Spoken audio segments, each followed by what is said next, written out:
This is Core 2, Factors Affecting Performance. Key Idea 1, how does training affect performance? And the dot point is principles of training. The right-hand side syllabus point requires you to analyse and how to apply the 6 principles to both aerobic and resistance training. And as I discuss each principle, I will give examples how this can be done. This, of course, is the previous dot point from the syllabus, and it would be really beneficial if you have viewed that video already. You should be able to click on the link on the screen right now to view the types of training dot point. The 6 dash points are the 6 principles, and I'm going to address each one of them with examples for both aerobic and resistance training as I work my way through this video. If the athlete implements the principles of training into their training plan and stick to them for a significant period of time, then benefits such as those on the screen now will happen for the athlete. Physiological adaptations such as improved stroke volume and cardiac output or increased muscle hypertrophy will happen for the athlete. In simple terms, they will get fitter or get stronger or a combination of both. It will give the athlete every chance to maximize success in their sport. The first dash point is progressive overload. Progressive overload means gradually increasing the intensity of training over time so that increased stress is placed on the body and therefore adaptations will occur. Improving aerobic fitness will not happen if the athlete does the same training week in and week out with no changes. The body must be put under stress or be progressively overloaded over a period of time. Progressive overload can be achieved by increasing the frequency, the duration, or intensity of the training. In the case of the runner, this would be the speed. Changes in intensity have the greatest effect on fitness. However, it can cause injury if done incorrectly. A simple example would be an individual starting a running program. Running 3 times per week, 3 kilometres on each of those days in approximately 18 minutes on each of those days. From a base level of fitness, the individual over a period of a few weeks would experience improvements in their fitness, but then their fitness would plateau as seen on the graph because the body has been accustomed to the work. The principle of progressive overload needs to be implemented for further improvements to occur. This could happen by increasing the frequency of days run per week from 3 to 4 days, or decreasing the amount of time that that person runs for from 18 minutes to 17 minutes.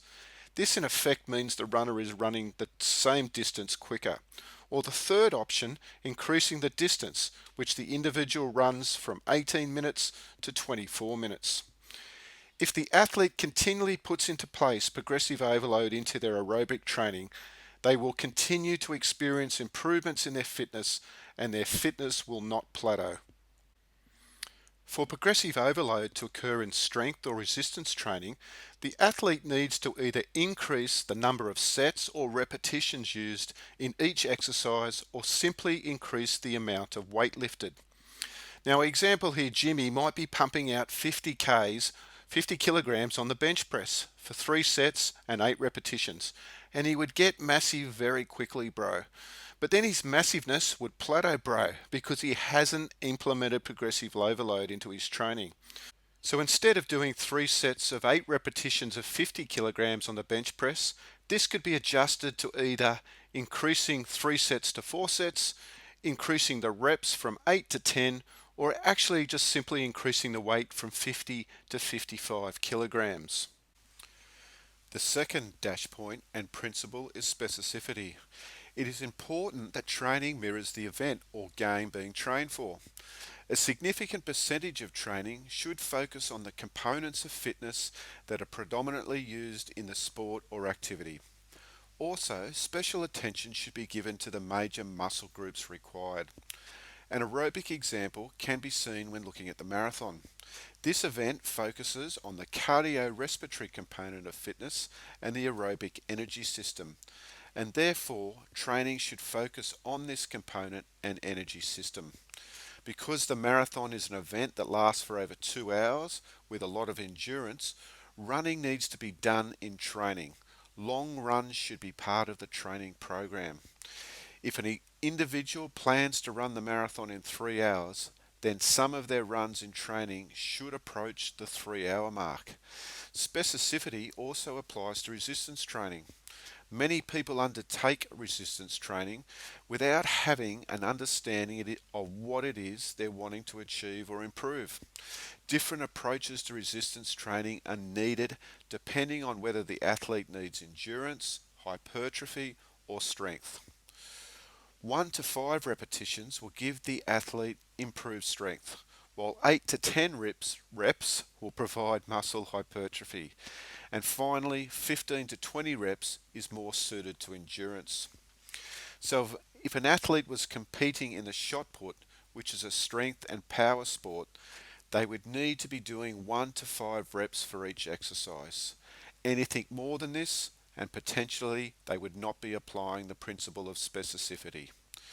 If training closely resembles what the actual performance requires, then the athlete will experience the required adaptations to improve their sporting performance. So that is the first two dash points covered, progressive overload and specificity. The remaining four dash points there, reversibility, variety, training thresholds and warm up and cool down, I'll take care of in part 2 of principles of training. And if you're ready to listen to that or watch it, you can click on the link that's appearing on the screen now. I hope you found this video helpful. For more HSC PDHPE information, you can visit www.coachpdhpe.com. Thank you.